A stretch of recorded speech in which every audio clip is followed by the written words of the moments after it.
Hello friends, welcome back to the channel.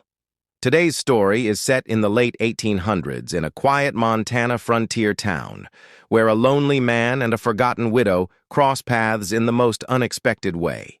It's a heart-touching tale of kindness, silence, and emotions that were buried for years under the weight of loneliness and time. When Thomas Reed begins helping his lonely neighbor by chopping firewood during a harsh winter, he has no idea that a simple act of kindness will open the door to a deep emotional connection. But what happens when the past speaks through a single sentence like, "Where were you 20 years ago?" Stay tuned to feel the warmth, pain, and hidden emotions of this beautiful old-time story. If you enjoy such emotional stories, don't forget to like, share, and subscribe. And let's get started. Part 1, 400 words. In the quiet frontier town of Montana during the late 1800s, life moved slowly, shaped by harsh winters, wide open lands, and the silence of distant mountains.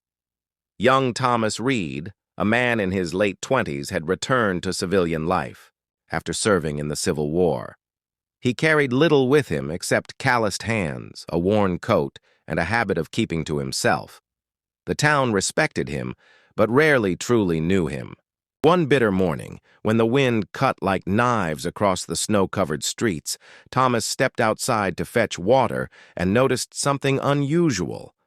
The cabin next door, an old wooden structure slightly leaning to one side, looked abandoned by warmth itself.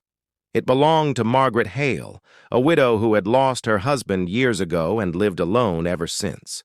Smoke from her chimney was faint, almost disappearing into the gray sky, and the path to her door was buried under fresh snow. Thomas hesitated only for a moment. He had seen her at church sometimes, always quiet, always alone, always leaving before speaking to anyone. Without overthinking, he picked up his axe from beside the shed. The cold metal bit into his gloves as he walked to the stacked logs behind his own cabin.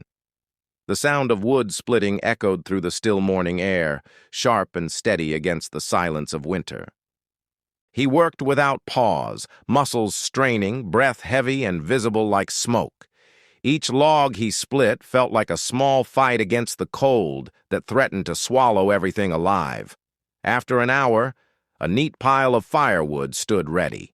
Instead of keeping it for himself, Thomas carried it across the yard and placed it carefully near Margaret's door, making sure it was easy to reach.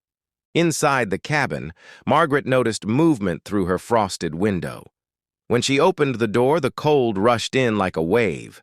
She saw the neatly stacked wood and froze for a moment, her hand tightening on the doorframe. Slowly, she stepped outside, wrapped in a faded wool shawl that once might have been warm. "You didn't have to do that," she said softly, her voice carrying both surprise and years of loneliness. Thomas simply nodded, adjusting his gloves. "Winter doesn't wait for anyone," he replied calmly. For a moment, neither of them spoke. The wind moved between them, but something unspoken settled quietly in that space.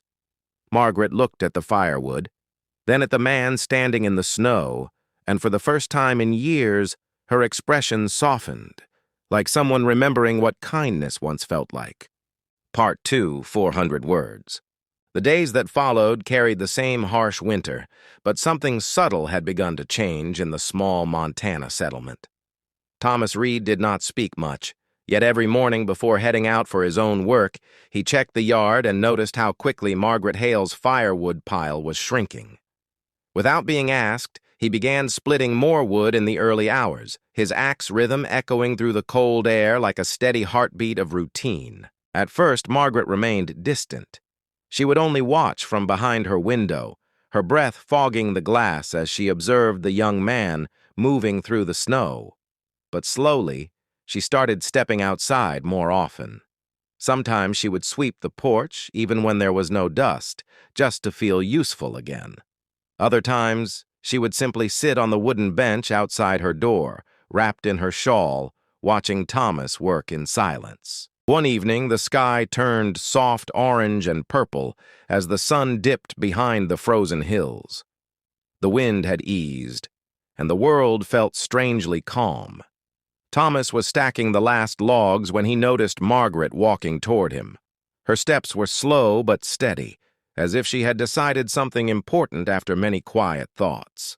She stopped a few feet away, looking at the neatly arranged wood pile. A faint smile touched her lips, one that carried both warmth and old sorrow. "You know," she said gently, breaking the silence, "where were you 20 years ago?" Thomas paused mid-motion, the axe resting against his boot. He looked up, slightly confused by her words.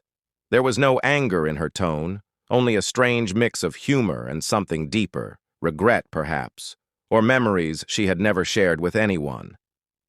Margaret continued, her eyes fixed on the horizon. "Back then, I could have used someone like you," she said softly. "A simple kindness, like this, might have changed a lot of things." The wind moved lightly through the trees, carrying her words away, but leaving their meaning hanging between them. Thomas straightened, placing his hands on the handle of the axe. He did not rush to answer. Instead, he let the silence sit for a moment, as if respecting everything she was not saying. Finally, he replied quietly, "Maybe I was just late." There was no perfect answer, no promise of the past being rewritten, only understanding. Margaret nodded slightly, as if accepting that truth. The sun disappeared completely, leaving the two of them standing in the fading light. Two lonely lives, briefly connected by time, kindness, and the quiet hope that it was not too late for either of them to feel less alone.